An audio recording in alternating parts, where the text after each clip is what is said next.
데일리 브리핑. 네, 매주 목요일 아침 데일리 브리핑에서는 퀀텀 F&A 최운하 대표와 함께합니다. 안녕하십니까? 안녕하십니까? 네. 자, 어제 연준은 FOMC 회의에서 예상대로 기준금리를 0.75%, 75%포인트로 올렸습니다. 그런데 이제 우리가 더 주목을 하고 있었던 것은 사실은 이 다음 달 12월 이후에 금리 정책이 어떻게 될 것인가 하는 그러한 이제 여부였었는데, 어제 회의가 끝난 후에 그 기자회견에서 이 파월 연준 의장이 조기 완화 가능성을 경계를 했다. 그래서 아직 연준이 정책 방향을 바꿀 단계가 아님을 분명히 했다. 이런 이제 진단들이 나오고 있습니다. 우선 이 주요 내용을 어떻게 요약해 주시겠습니까? 어제 발표하고 나자마자 주식시장의 반응을 보면은 어제의 전반적인 흐름이 잘 보여지는 건데요.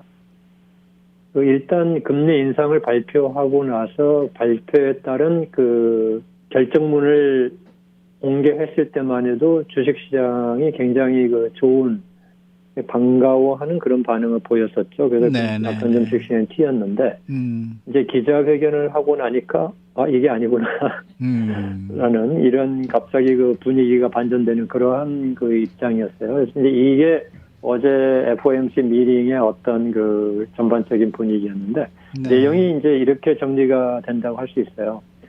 결정문, 그러니까 기자회견 하기 전까지 결정문에서는 일단은 금리 인상의 속도가 조정이 될 수 있는 것을 보여줬었어요. 그러니까 12월에 될지 아니면 그 이유가 될지는 모르겠지만 금리 인상 폭을 좀 낮춰줄 수 있고, 그 다음에 이제 현재 경제 상황으로 볼 때 여기서 중요한 얘기가 하나 있는데, 이 연준의 금융 정책이 실물 경제에 효과가 나올 때까지의 시차. 저희가 우리 이 방송에서도 여러 번 얘기했습니다만은 정부 정책은 시차를 가지고 나타나기 때문에 이미 그동안에 해놓은 금리 인상과 그다음에 양적 긴축을 가지고 경기가 어려워지는 단계가 시작이 됐는데 그걸 놔둔 채로 계속 올리게 되면은 나중에는 더 필요하지 않은 수준까지 올린 게 된 게 아니냐, 이제 이러한 시차 문제가 있었는데 어제 시차 문제를 인정을 해줬죠. 그러니까 시차도 봐야 되겠다. 이제 이래서 결정문을 보고 나서는 연준이 이제 상당히 좀 관망하는 또는 약간 완화하면서 더 두고 보는 그런 자세가 될 거라는데, 파월 의장이 끝나고 나서의 기자회견 때는 그러한 분위기에 아주 찬물을 끼얹는 발언을 했죠. 발언을 한 게 뭐냐면 완화, 즉 성장, 그러니까 금리 인상 폭을 줄인다는 것이 궁극적인 금리 인상 상한선을 낮춘다고 생각하지 마라, 이런 얘기를 했어요. 그게 무슨 말이냐면 12월에 가서 0.5로 낮추고 0.5포인트 인상으로 낮추고 그 이후에도 낮추게 되는 것이 이제 얼마 안 있으면 금리 인상이 중단될 것이다라고 해석이 돼왔거든요. 어제 전까지.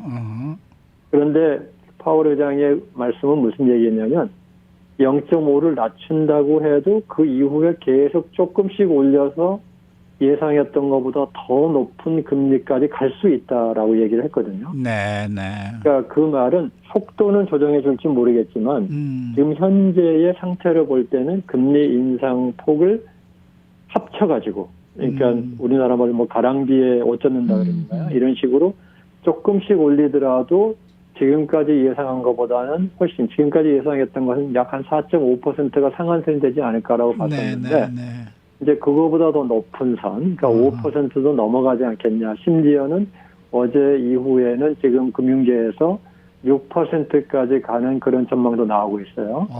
그러니까 그런 면에서 보면은 인상 폭은 낮추지만 계속 꾸준히 올릴 것이다 하는 그런 예상을 얘기를 해줬고, 두 번째는 금리 인상 폭이 낮아진다고 해서 금리 인상을 금방 중단하지 않을 것이다와 동시에 올라가 있는 상태, 예를 들면 5%까지 올렸다 또는 5.5까지 올렸다 하면은 그 이후에 금방 금리 하락으로 돌아서는 게 아니고 상당히 오랜 기간 그 상태가 유지될 수 있다. 또 이 얘기까지 했었어요. 네. 이렇게 되니까 이것은 12월에 또는 내년 2월에 금리 인상 폭이 0.5나 0.25까지 낮아질 수 있기는 하되 그 이후에 계속해서 올려서 뭐 5% 이상은 올라갈 것이다라는 그렇게 해석이 돼버렸기 때문에 이제 기자회견 이후에는 주식시장이 상당히 좀 놀라는 분위기였고요. 이제 이 부분을 두고서 하는 얘기가 결국 연준에서 볼 때는 지금 금리 인상을 계속해가지고 부동산 시장은 지금 잡았다고 보는 것 같아요. 네. 그런데 주식시장은 미리 좀 하락을 해가지고 좀 어려워졌다고 봤더니 조금만 좀 느슨한 얘기를 하면 주식시장이 금방 오른단 말이에요. 예. 그게 제일 심했던 게 지난번에 그 8월 말에 있었던 그 잭슨홀 미팅 때 얘기가 나오고 나서 바로 그 주식시장이 뛰는 것에 대해서 상당히 그 찬물을 끼얹었었던 적이 있었죠. 잭슨홀 미팅 전까지 뭐 주식시장이 잭슨홀에서 미팅할 때 어느 정도 금리를 완화하겠다는 얘기가 나올 것이다 이래가지고 오르니까 바로 잭슨홀 미팅 끝나고 나서 이제 아주 찬물을 끼얹으면서 주식시장이 주저앉았었는데 그때 그런 얘기를 했거든요. 우리는 주식시장이 하락하는 것을 반긴다 이런 말을 했었어요. 연준 위원 중에 한 분이. 근데 어제도 좀 그런 느낌을 주는 그런 뉘앙스가 좀 있었다 이렇게 좀 볼 수 있어요. 그래서 결국 이제 종합적으로 얘기하면 연준은 지금 현재 경제의 모든 분야에서 확실하게 인플레이션이 2%대까지 간다는 것을 확인하기 전까지는 이 긴축의 기조를 늦출 수 없다. 이 얘기를 해준 것이 어제 FOMC 미팅과 그 이후의 기자회견의 핵심이었다고 할 수 있습니다. 네네. 저 보통 사람으로서 여기서 듣는 질문이요. 해마다 노벨 경제학상을 받는 경제학자들도 쏟아져 나오고 전문가들도 굉장히 많은데 인플레이션을 잡는 게 연준이 금리를 올리고 내리고 이 방법밖에 없나 이런 생각이 잠깐 들었습니다. 다른 정책 없나요? 네. 경제학자들을 말씀하셨으니까 네. 경제학자들의 대세를 이루는 네. 그러니까 대세를 이루는 경제학자들 아주 소수의 경제학자들 중에는 정부가 어떻게 할 수 있다라고 하는 의견을 갖는 학자도 있지만 거의 대부분 무시되고 거의 대부분의 경제학자들이 얘기하는 것은 인플레이션의 현상은 연준의 돈을 푸는 것과 상관이 있다라는 것이 거의 정설이에요. 그게 그냥 너무 오랫동안 그게 굳어져 버린 정설이 된 건 아닐까요?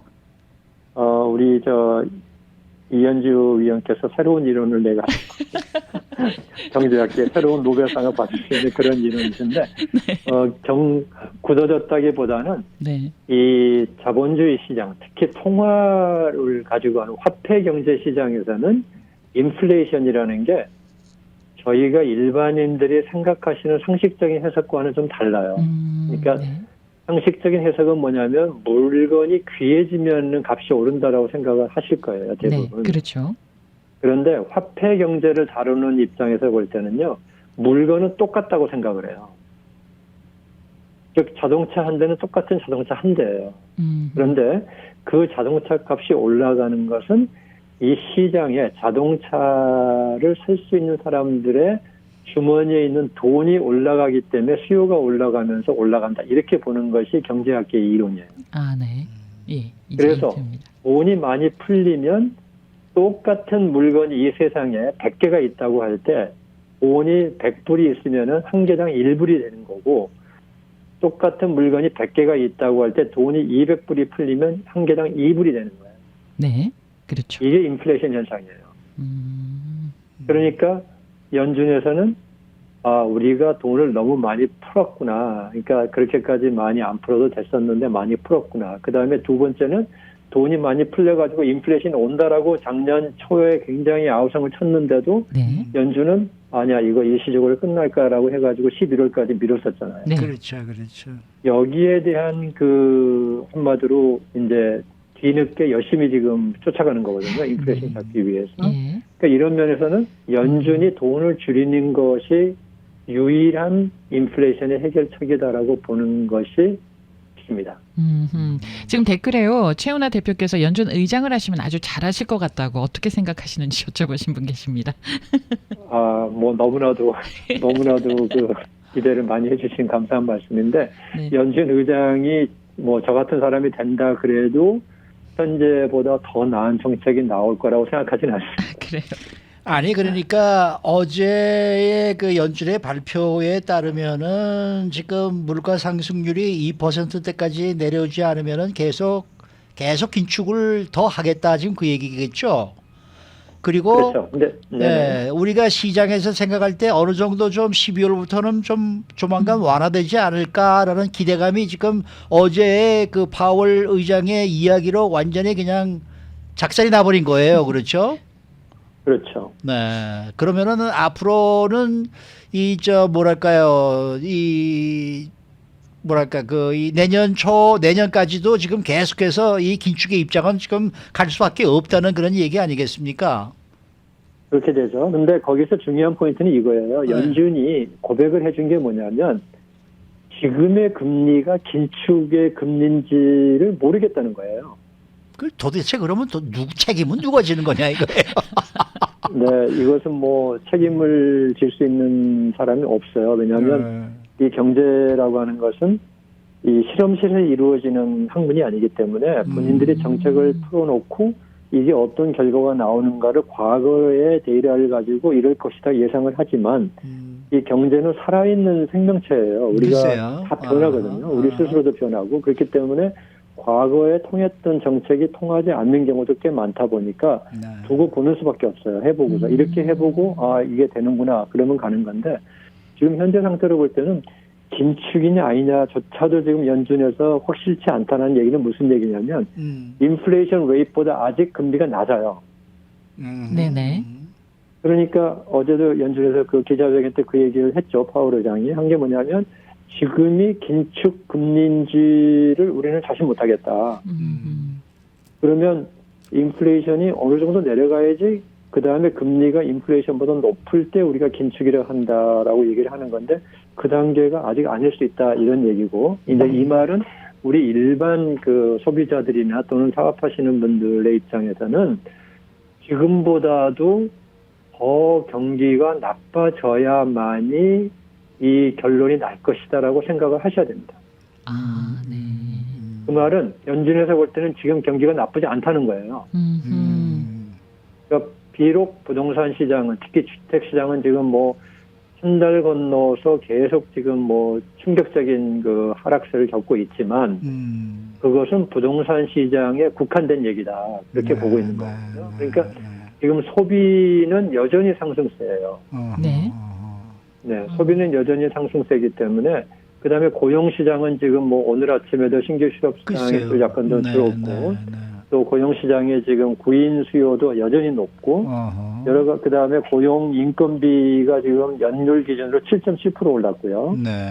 그다음에 이직을 하시는 분들, 더 좋은 직장을 찾아가시는 분들은 15.7%가 늘었어요. 1년 동안에. 그러니까 연준에서 볼 때는 지금 이게 과연 경기가 진정됐느냐 본인들은 자신할 수 없다는 거죠. 그러니까 여기서 더 진정이 돼야만이 인플레이션 기대치가 내려가면서 본인들도 이제는 금리가 긴축 상태구나. 그러면 좀 완화해야 되겠구나. 그때서야 확신할 수 있겠다는 얘기죠. 네. 알겠습니다. 알겠습니다. 오늘 말씀 잘 들었습니다. 네, 감사합니다. 네, 감사합니다. 지금까지 퀀텀 F&A 최은하 대표와 함께했습니다.